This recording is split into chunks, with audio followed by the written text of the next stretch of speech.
Bienvenidos nuevamente a otro programa de Amores que Matan.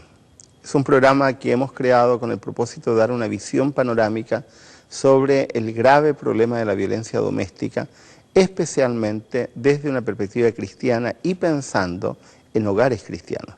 Les habla el doctor Miguel Ángel Núñez. Estoy acompañado de mi esposa Mary Toman, que es orientadora familiar.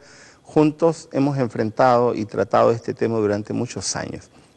Hemos escrito libros, hemos escrito muchos artículos, hemos tratado a mucha gente y seguimos muy afligidos con un tema que definitivamente necesita ser encarado de una forma diferente.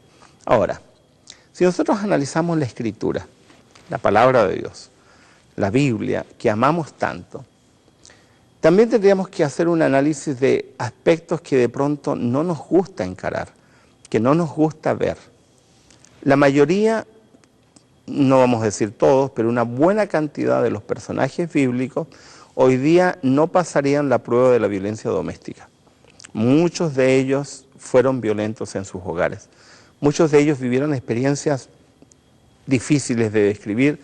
Algunos de ellos incluso hoy día los trataríamos de una forma muy diferente, porque vivieron situaciones dramáticas. Hay personajes como Abraham, por ejemplo, que hoy día calificaríamos su relación con la empleada como una violación y su abandono de su propio hijo como un acto de intento de asesinato.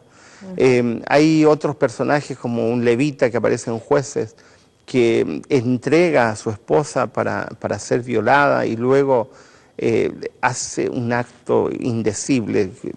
El caso de David, por ejemplo, con su propia familia, el caso de David con su vecina. Entonces, hay muchos personajes de la Biblia que no son un buen modelo en relación a la violencia intrafamiliar o violencia doméstica.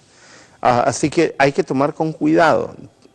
Mirando el punto positivo, Dios usó a esa gente aun cuando tenían graves problemas familiares. Misericordia, y vemos en el transcurso de la vida de ellos cambios y vemos que son depositarios del amor y la redención de Dios, así como nosotros también lo somos. Por eso tenemos esperanza y por eso también están en la Biblia. Claro, y por eso no los juzgamos de la forma como los juzgaríamos hoy día. Claro. Eso no significa que estemos admitiendo que sus conductas sean correctas. O sea, no son modelos adecuados y tenemos que distanciarnos de ese modelo. La Escritura nos presenta aspectos positivos y aspectos negativos y nosotros tenemos que aprender a distanciarnos. Ahora, el problema es otro. Es decir, fácilmente hoy día cualquier persona con cierto grado de criterio y equidad podría decir Abraham obró mal.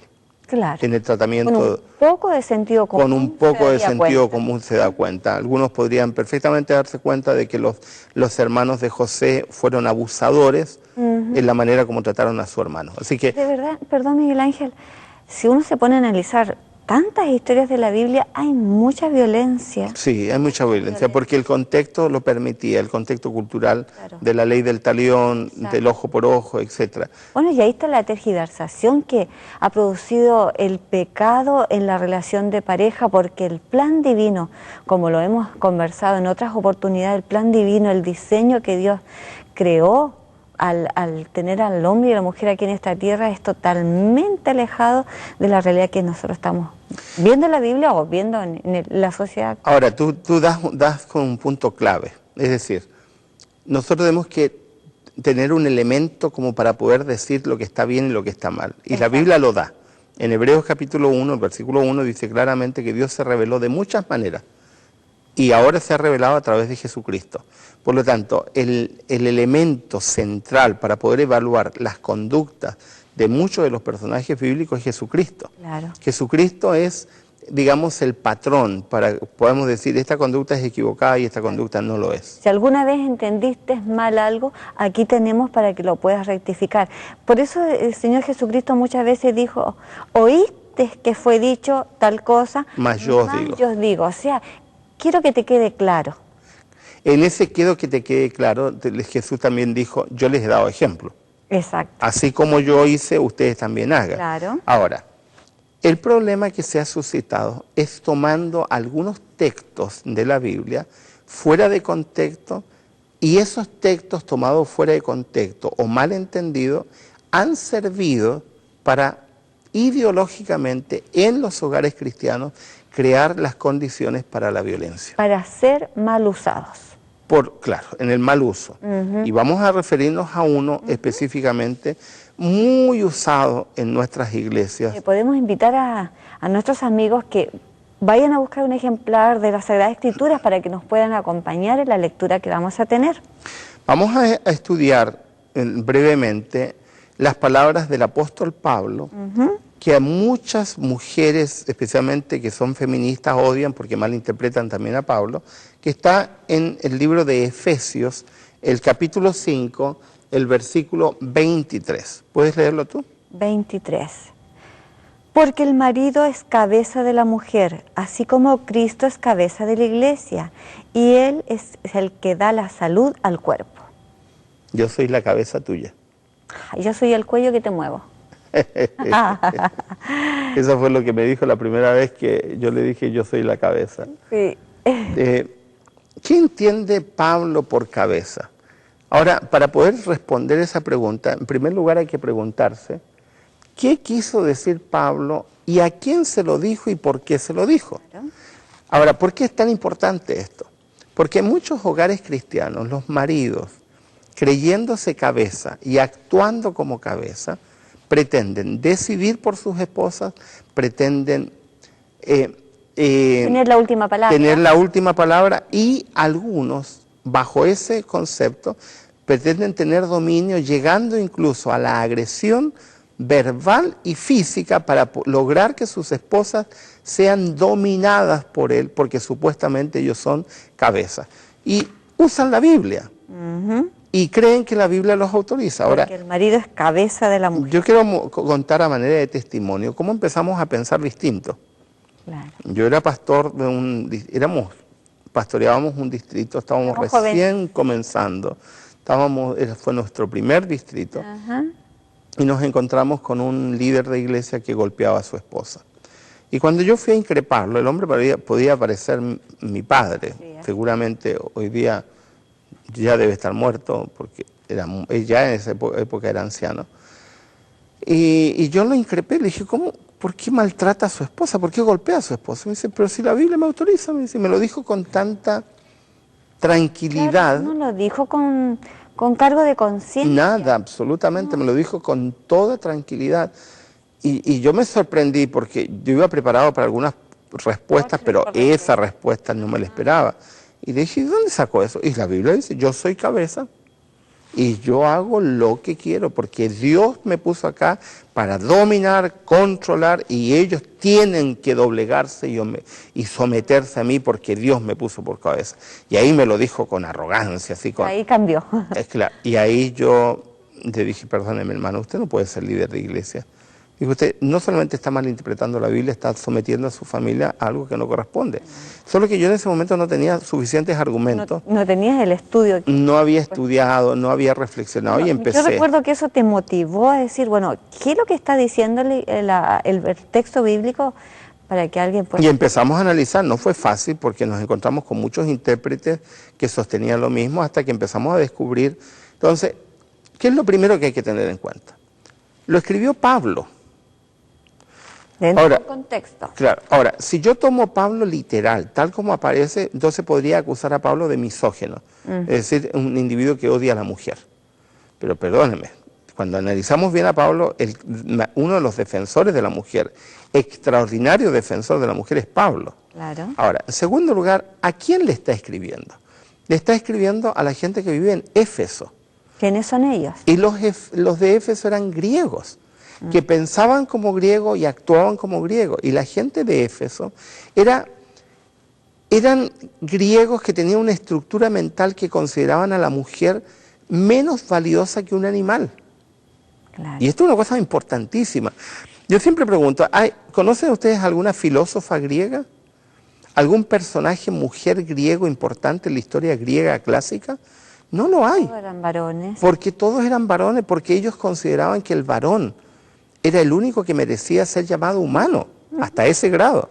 De hecho, en el libro de la República, Platón sugiere en su utopía de ciudad que las mujeres deben ser comunes a todos los varones, que las mujeres no tienen derechos, que incluso si asesinas a tu mujer nadie debería pedirte cuentas por nada, porque es tu derecho. Que no tenían cerebro. Bueno, eso lo dice Aristóteles. Aristóteles dice que la mujer tiene cerebro de gallina, Claro. lo cual es una ofensa, pero en ese momento no lo consideraban como ofensa, lo consideraban absolutamente natural. Normal. Ahora, a esa gente, con ese tipo de pensamiento, se está dirigiendo Pablo. Y les está dando vuelta y les transforma el asunto. Ahora, ¿Qué quiere decir? ¿qué quiere decir? Para poder saber qué quiere decir, siempre hay que leer el contexto. Y el contexto de esto está en el capítulo 4, no el capítulo 5. En el capítulo 4, el versículo 17,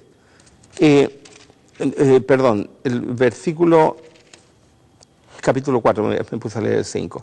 El capítulo 4, versículo 17, está bien, dice: esto pues digo y requiero en el Señor, que no andéis como los otros gentiles que andan en la vanidad de su mente. Entonces, ¿a quién se está dirigiendo Pablo?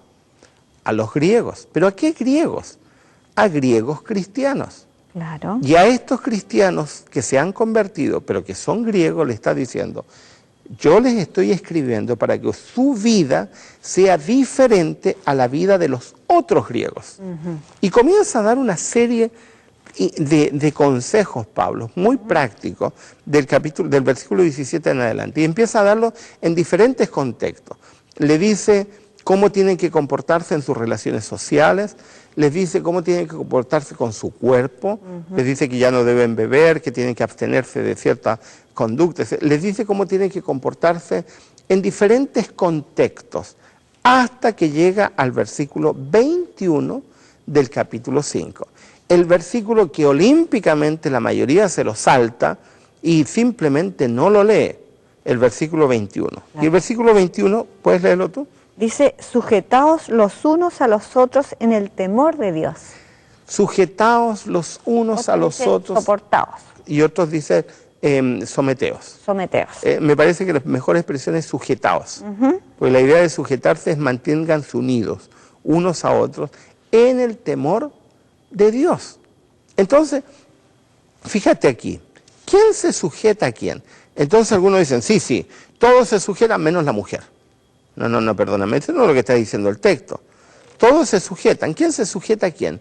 El varón se sujeta a la mujer se sujeta al varón. Exacto. Pero no es una sujeción absoluta. Tienen un parámetro, un elemento que ordena. ¿Y cuál es ese elemento? El temor de Dios. El temor de Dios. Nos sujetamos mutuamente bajo el temor de Dios. Ahora, como Pablo sabía el efecto que iba a provocar en sus lectores griegos, el decirse sujétense uno a otro, y el griego tiene que haber pensado, sí, pero mi mujer no. Ella no. El griego tiene que haber pensado enseguida en términos de, bueno, a mis amigos sí, pero a mi mujer no. Porque la mujer no vale, la mujer claro. En sus tiempos, en el tiempo de estos griegos, no tiene ningún valor, vale menos que un animal. Entonces, como Pablo sabe lo que va a provocar, empieza un largo análisis de lo que significa estar sujeto. Y empieza a decirle, en el versículo 22, las casadas estén sujetas a sus propios maridos, como al Señor. Y ese como al Señor también lo saltamos. Porque les está diciendo, no te sujetes a tu marido de cualquier manera. Sujétate a tu marido de la misma forma como te sujetarías a Jesucristo. Y en Jesucristo no hay violencia, en Jesucristo no hay arbitrariedad, en Jesucristo hay una relación de amor, hay una relación de respeto. Entonces, le está diciendo, ya le está advirtiendo de entrada a la mujer cómo debe ser su sujeción al marido. Claro. También bajo un contexto que quizás, ¿qué estaba pasando? Aunque ellas eran maltratadas, eran poco valoradas, quizás ellas también tenían algún tipo de reacción que él les recomienda eso. Sí, pero la mayoría había perdido su individualidad, la mayoría había perdido su capacidad de decisión, la mayoría se habían sujetado de tal forma que ellas ni siquiera se consideraban a sí mismas dignas. Por lo tanto, aquí le está diciendo, no, sujétate como al Señor. El Señor te respeta. El Señor te ama. Ahora, le da ese solo consejo a las mujeres, entre paréntesis, y después vuelve al final a darles otro consejo a las mujeres en este mismo contexto. Pero ¿a quién se dirige en todo el resto de los versículos? Al varón. ¿Y por qué al varón? Porque el problema lo tienen los varones. Los varones que maltratan, los varones que no respetan, los varones que se creen dueños de sus esposas, los varones que piensan por las mujeres, a los varones. Entonces les empieza a decir, maridos, el marido es cabeza de la mujer. Entonces, la lectura automática que hacemos nosotros, es cabeza. Tiene que mandar. Entonces manda, perdóname. ¿A quién le está escribiendo? A gentiles. A gentiles griegos, que piensan como griegos. Y en la literatura griega, cabeza no significa mandar. Eso es bueno tenerlo en cuenta. En la mentalidad romana, cabeza es mando. Pero los griegos... En la mentalidad griega, el que manda es el corazón. Cuando el griego quería ilustrar el mandato, usaba la imagen del corazón. Cuando quiere ilustrar otra cosa distinta, que es lo que vamos a explicar ahora, usa la expresión cabeza, que era cabeza para el griego. No era sinónimo de mandato. Para el griego cabeza era sinónimo de sacrificio. El asunto cambia. Entonces, ¿cómo lo ilustra Pablo? Da el ejemplo de Jesucristo. ¿Qué hizo Jesucristo? Y a continuación dice, así que como la iglesia está sujeta a Cristo, así las casadas lo estén a sus maridos en todo. Pero así como la iglesia, ¿y cómo se sujeta la iglesia a Jesucristo? No por... La iglesia no se sujeta a Jesucristo por violencia, no por falta de respeto, la iglesia se sujeta por amor. Por amor. ¿Y por qué amor? Porque ha despertado su amor por el amor de Jesucristo.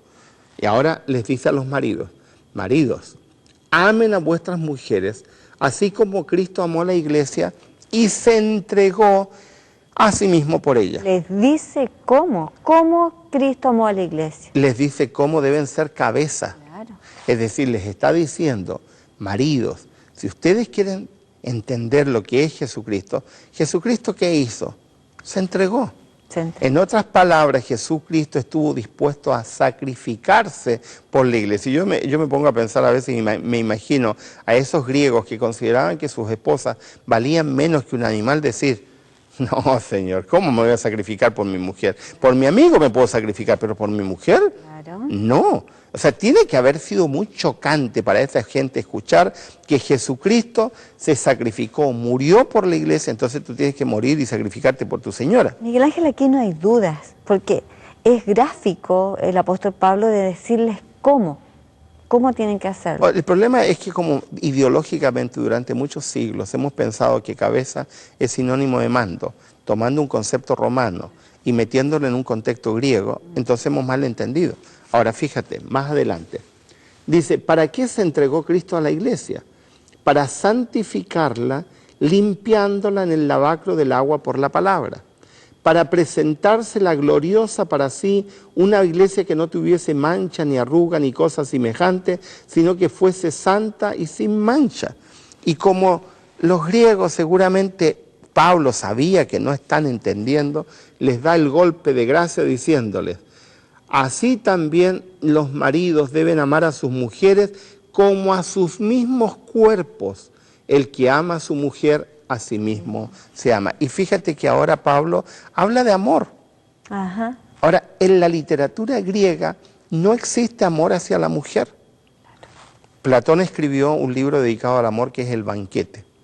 La mayoría de los que ignoran este contexto dicen, Platón está hablando del amor. No, Platón está hablando de la homosexualidad. Platón está hablando del amor entre hombres. Y no está hablando del amor hacia una mujer. Claro, porque se suponía que la mujer estaba ahí obligada y no estaba sujeta a un lazo, a un vínculo de amor. No, obviamente, si la mujer no valía. Qué triste. La mujer solamente servía para tener hijos, para cuidar la casa. Incluso Platón y algunos autores clásicos griegos dicen más, si quieres amar a alguien, busca una prostituta. Tu mujer no es para eso. O sea, la mujer no valía, no tenía valor en sí misma. A esa gente le está hablando. Entonces, fíjate que es al único grupo, al único segmento de personas que Pablo le dice tienen que amar a tu esposa. Claro. No les dice a otros. Ahora, ¿por qué les dice a ellos? Porque no lo estaban haciendo. Y porque es ridículo. Para la mentalidad de un griego, amar a su esposa es absurdo. Claro. No es entendible, no les entra en su cabeza. Por eso que es tan dramático en la expresión Pablo al decirle, tú tienes que ser cabeza de tu mujer. ¿Yo cabeza? La cabeza es para sacrificarla, sí.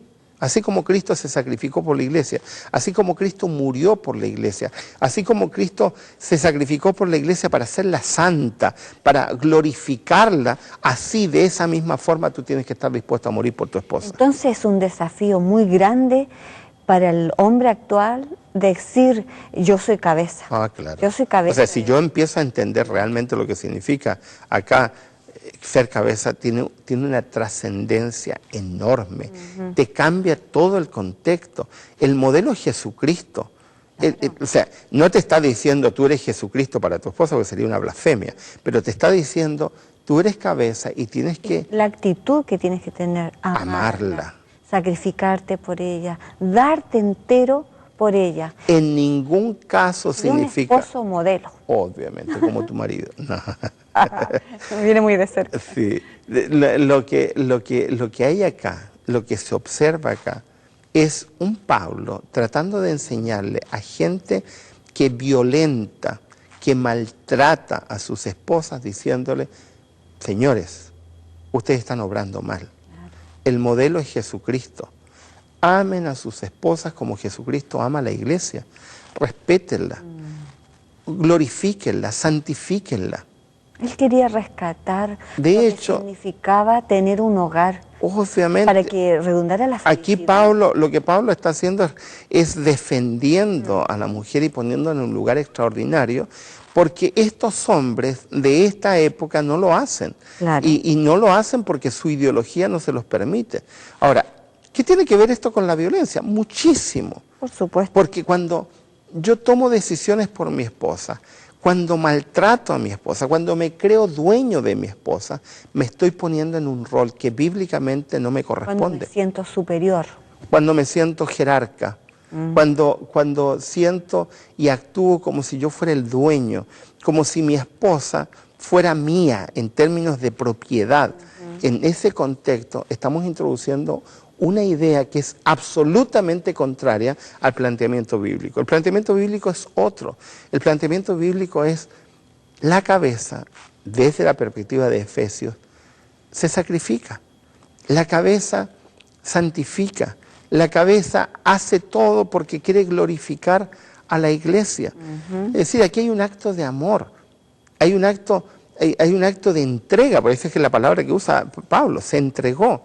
Entonces, yo le digo a los maridos, ¿quieres ser cabeza? Muy bien, excelente. Siempre y cuando el modelo sea Jesucristo. Claro. Pero si el modelo es el modelo que te presenta el mundo, un modelo de jerarquización, un modelo de maltrato, un modelo de creerte dueño y creer que tu esposa es tu propiedad, perdóname, eso no es Jesucristo. Claro. Jesucristo actúa de una manera totalmente distinta.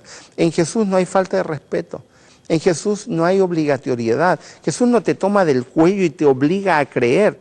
Jesucristo se ha entregado, te ha amado. Jesucristo dio su vida por ti. Entonces, ese es el modelo. Claro. ¿Quieres ser cabeza? Observa a Jesucristo. Y si yo observo a Jesucristo, no hay lugar para el maltrato, no hay lugar para la falta de respeto, no hay lugar para avasallar la individualidad de mi esposa, no hay lugar para ponerme en un lugar que no me corresponde. Hay un desafío para cada esposo cristiano, conocer profundamente a Jesucristo para saber cómo Él se comportó, cómo Él se comporta en la vida del cristiano ahora, de sus hijos, para tenerlo de modelo y para aplicar ese modelo en la vida matrimonial. ¿Cuántos hogares felices serían? Oh, sí. Y también a la inversa. Es un modelo para las mujeres. No pueden aceptar una cabeza que no se asemeje a Jesucristo. Porque si esa cabeza no se asemeja a Jesucristo, entonces no pueden aceptar. Por eso que el apóstol Pablo introduce la idea diciéndole a las mujeres, sujétense, manténganse unidas a sus maridos, ¿cómo lo harían con Jesucristo? Claro. Es decir, tengan una relación, la relación que Jesucristo tiene con ustedes, que es una relación de respeto, de amor. Entonces le está diciendo, no acepten una relación que no sea la relación que Jesucristo mantiene con la iglesia. Ahora, para las jóvenes cristianas, o también para los jóvenes, al elegir una pareja, que puedan tener ese vínculo con el Señor Jesucristo para saber que tienen una garantía de ser respetadas, amadas. Ahora, ahí hay un elemento importantísimo que tú dices, porque si yo ideológicamente no estoy entendiendo lo que significa ser cabeza, entonces lo más probable es que voy a terminar en una relación malsana, destruyendo.